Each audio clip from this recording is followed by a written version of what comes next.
મુંબઈના વિરાર વિસ્તારમાં 4 માળની ઇમારત ધરાશાયી, 15 લોકોના મોત, અનેક લોકો ઘાયલ. મુંબઈમાં ભારે વરસાદના કારણે તારાજી સર્જી છે. અહીં વિરાર વિસ્તારમાં આવેલી એક ઇમારત ધરાશાયી થતા 15 લોકોના મોત થયા છે તો અનેક લોકો ઘાયલ થયા છે.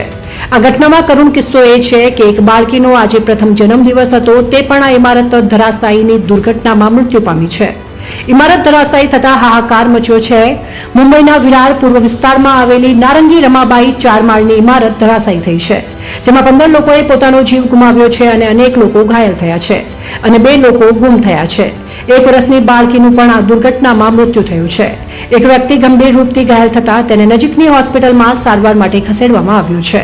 ઇમારત ધરાશાયી થતા બચાવ કાર્ય પૂરજોશમાં શરૂ કરાયું છે. કાટમાળ નીચે અનેક લોકો ફસાયા છે, જેમને બચાવવા માટેનું કામ હાથ ધરવામાં આવ્યું છે. 2 લોકોનું રેસ્ક્યુ કરવામાં આવ્યું છે અને આ દુર્ઘટના મોડી રાત્રે થઈ હતી. મુંબઈના વિરાર પૂર્વ વિસ્તારમાં આવેલી નારંગી રમાબાઈ ઇમારત 2012માં બનાવવામાં આવી હતી, જેને BMCએ જર્જરિત ઇમારત જાહેર કરવામાં આવી હતી. ઇમારત બનાવનાર બિલ્ડરની ધરપકડ કરવામાં આવી છે.